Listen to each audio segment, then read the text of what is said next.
저는 1년에 2번 봄, 가을로 성찬식을 또 성례식을 행하게 됩니다. 근데 사실 이 성찬식은 유대인들의 유월절 절기가 있는데 이 절기를 예수님께서 성만찬식으로 바꾸신 겁니다. 유대인들은 애굽 땅에서 430년의 삶을 살았습니다. 430년의 삶을 살고 그리고 이제 그들은 요셉의 은혜를 모르는 바로 임금이 바로 이스라엘 백성들을 아주 말살 정책을 썼습니다. 그 견딜 수 없는 고통이 다가왔어요.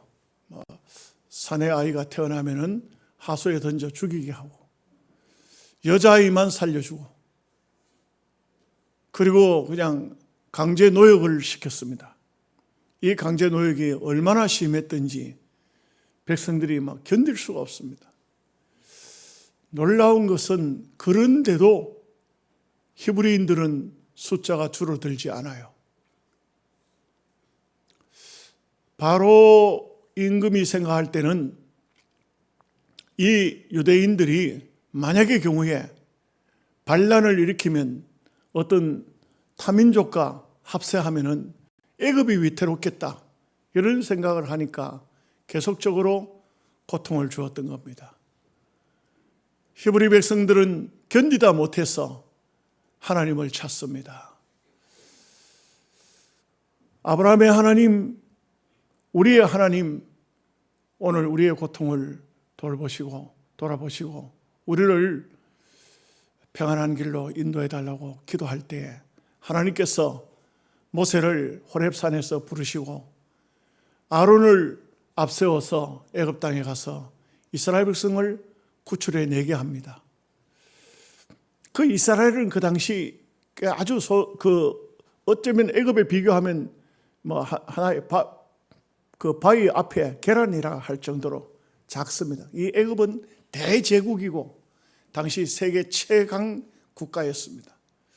거기서 이스라엘 백성을 꺼내 온다는 것은 이거는 뭐 인간적으로는 불가능한 겁니다.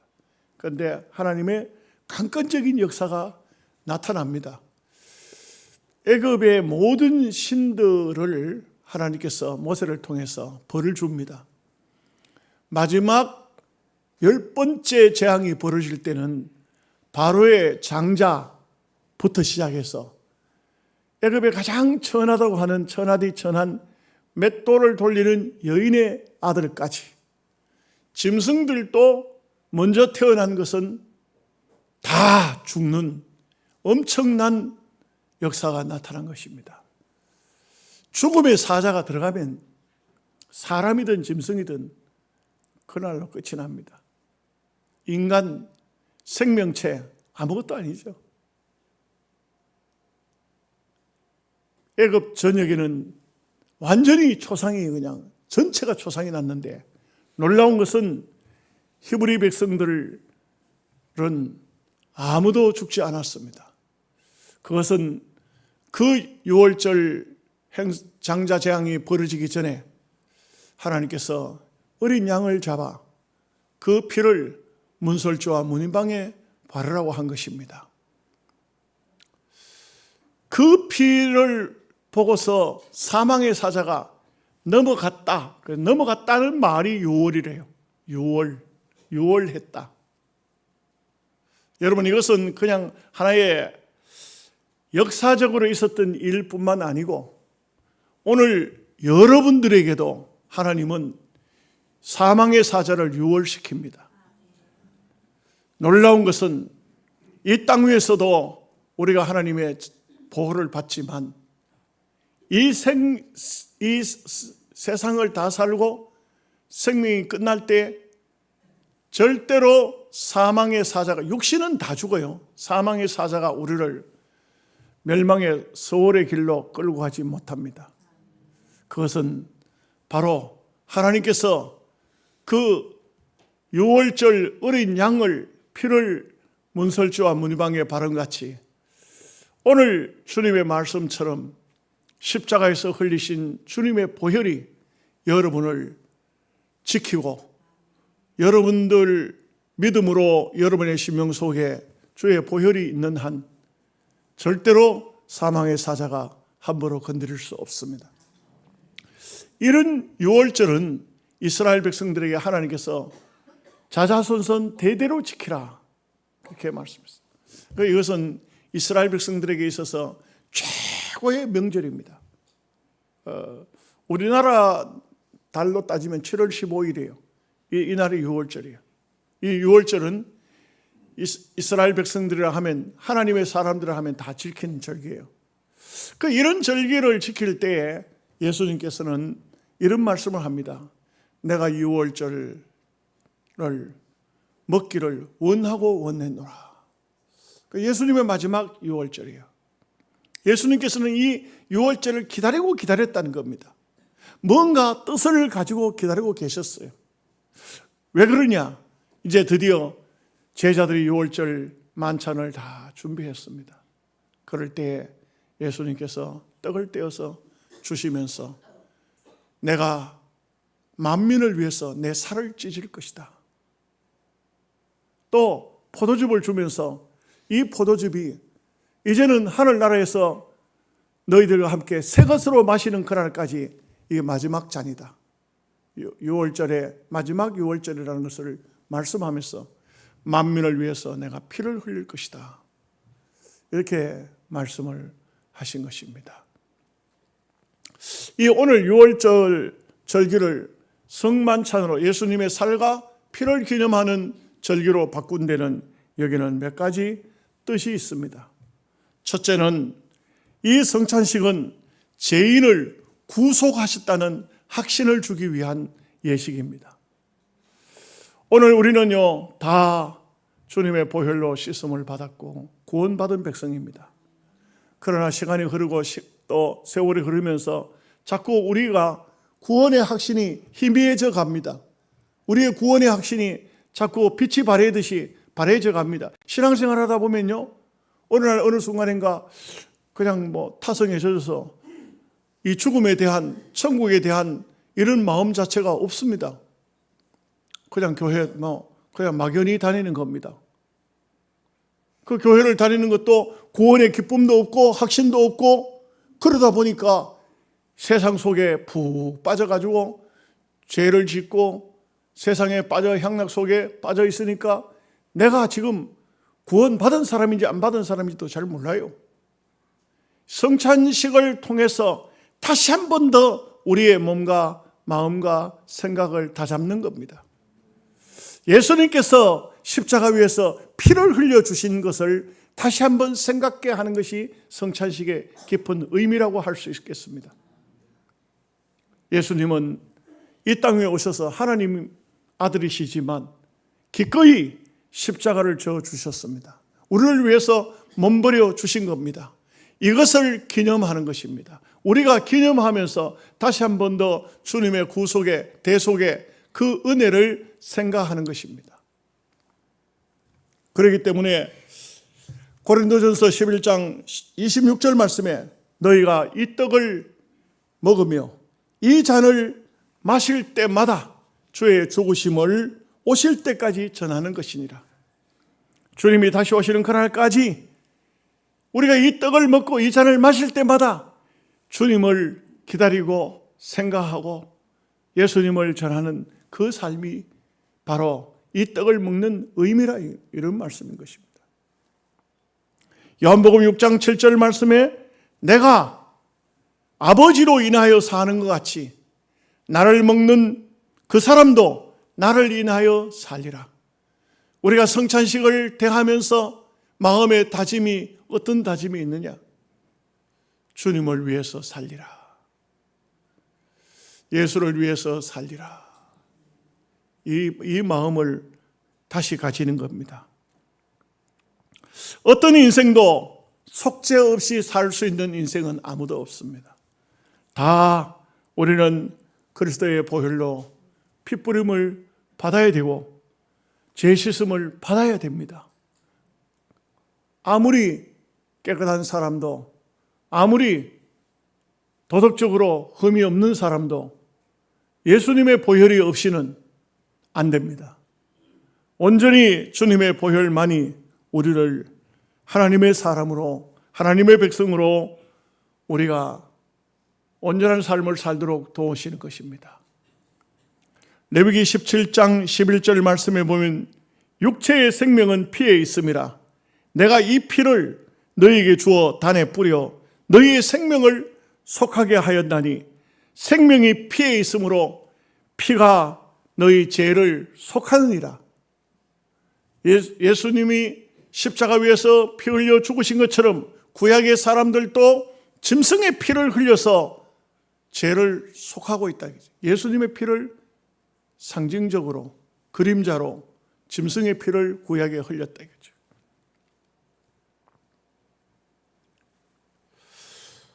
인간이 볼 때에는 아무리 고결하게 보여도 예수님의 피가 없는, 예수 피가 없는 사람은 하나님 앞에 심판을 면할 방법이 없습니다.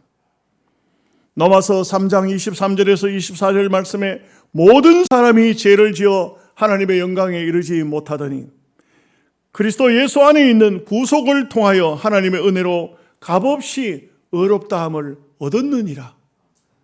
우리는 예수님을 믿음으로, 예수님을 통하여서 우리가 모든 제사함을 받은 겁니다. 그러므로 이 성찬 예식을 통하여서는 우리가 예수 그리스도의 몸이나 피는 직접적으로 임한 것은 아니지만 주인글리 말처럼 이 기념을 통하여서 예수 그리스도의 살과 피를 우리가 몸소 영적으로 체험하는 그런 마음을 가져야 합니다. 두 번째는 떡과 잔을 합당하게 먹고 마시지 않으면 안 됩니다.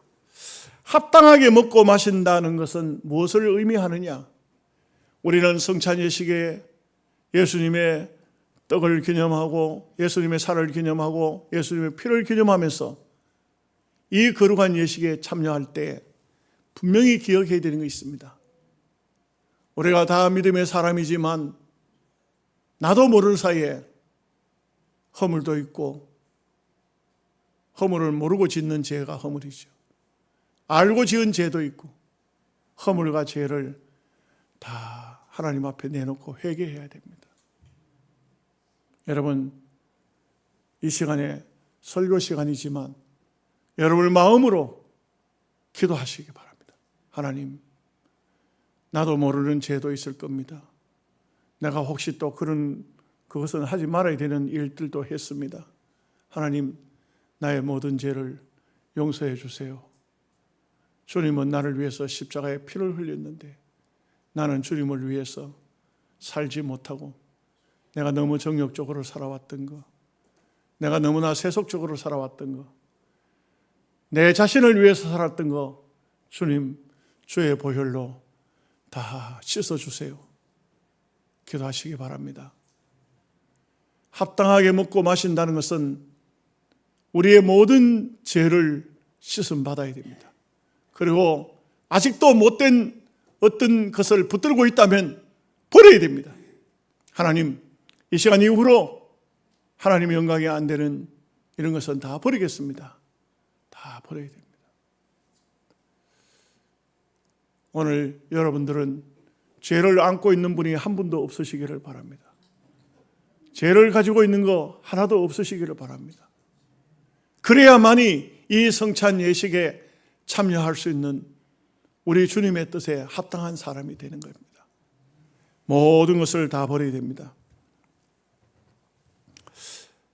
짧게 한 가지 더 말씀드리면 이제는 성찬식이 끝이 나면 찬미하면서 감람산으로 가는 신앙인이 되어야 됩니다. 감람산에 왜 갔을까요? 감람산은 겟세마네 동산입니다. 예수님은 그곳에 가서 뭘 하셨죠? 대속을 이루기 위하여서 땀이 나도록 기도하셨는데, 여러분 누가복음 22장 44절에 누가는 이렇게 기록했습니다. 예수께서 힘쓰고 애써 더욱 간절히 기도하시니 땀이 땅에 떨어지는 핏방울같이 되더라. 마치 땀이 떨어지는 것이 아니고 피가 떨어지는 것처럼 그 예수님은 얼마나 간절히 대속을 위해서, 우리를 위해서, 십자가 위해서 그렇게 기도하셨습니다. 우리가 하나님의 구원을 받고 은혜를 받은 성도라면 성도에게는 이런 기도가 있어야 됩니다. 겟세마네 동산에서 기도하시는 주님께서는 누가복음 22장 46절 말씀을 보면 뭐라고 말씀하시냐 하면 이르시되 어찌하여 자느냐 시험에 들지 않게 깨어서 기도하라. 여러분, 우리가 이 말씀을 귀넘어 들을 수가 없는 것이 베드로도 잤고 요한도 야고보도 잤어요. 9명의 나머지 제자들 말할 것도 없어요. 그랬더니 그때 기도했더라면, 그때 좀 더 주님과 함께 같이 기도했더라면 예수님을 모른다고 부인하고 도망가고 그런 짓은 안 했을 거예요. 베드로가 예수님을 3번씩이나 모른다고 부인하고 저주하고 했던 것은 기도가 없었기 때문에 그래요. 예수님이 참 겟세마네 동산에서 그렇게 기도하시는데 베드로는 쿨 잤던 거예요. 너희가 내하고 1시간 동안도 기도할 수 없더냐? 여러분, 기도하지 않는 성도는요, 시험 드는데 아주 쉬워요. 쉽게 시험 들어요. 그러나 기도하는 성도는 어떤 어려움이 와도 이겨냅니다. 내 힘으로 못 이길 것 같은데 하나님께서 기도하는 성도에게는 이길 수 있는 힘을 주십니다. 이 주님의 약속이에요. 그래서 주님과 함께 기도할 때 이기는 것입니다. 한 가지 더 말씀드리면 기도하는 성도는 하나님의 뜻을 정확히 압니다.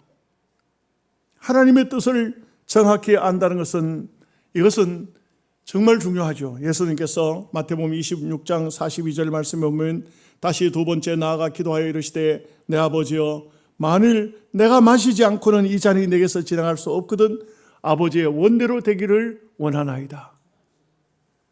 예수님의 기도는 예수님께서 분명히 말씀하시기를 자기의 뜻을 접어버리고 아버지의 뜻대로 되기를 원합니다. 기도의 목적은 그래요. 우리가 기도의 목적은, 여러분 기도한다고 하나님께서 당장 여러분이 기도한 대로 다 이루어 주시느냐? 안 이루어 주시는 것이 더 많을지 몰라요. 그게 하나님 뜻입니다. 안 이루어 주는 것이 하나님 뜻이 될 수도 있고 이루어 주는 것이 하나님 뜻이 될 수도 있고. 왜 그렇습니까? 기도는 우리가 하지만 응답하시는 분은 하나님이십니다. 그러니까 하나님께서 필요한 대로 주시는 거예요. 어린아이가 달라는 대로 엄마가 다 주는 거 아니에요. 칼을 달라, 가위를 달라, 그 줘놓으면 다치는 거예요. 그걸 안 주고 장난감을 주는 거예요. 왜? 어린아이에게는 필요한 것은 칼이 아니에요. 오늘 우리가 이 세상 살면서 하나님 앞에 기도하면 하나님께서 때로 우리의 기도와는 다른 응답이 내려올 수도 있어요. 그러나 우리는 그것을 알아야 됩니다. 하나님이 더 좋은 것으로 주시는구나. 기도할 때 우리가 생각했던 것보다 더 귀한 것을 주시는구나. 오늘 성찬식에 임하는 우리 모두가 이 하나님의 귀한 뜻을 깨달을 수 있기를 주님의 이름으로 축복합니다. 아멘. 기도하겠습니다.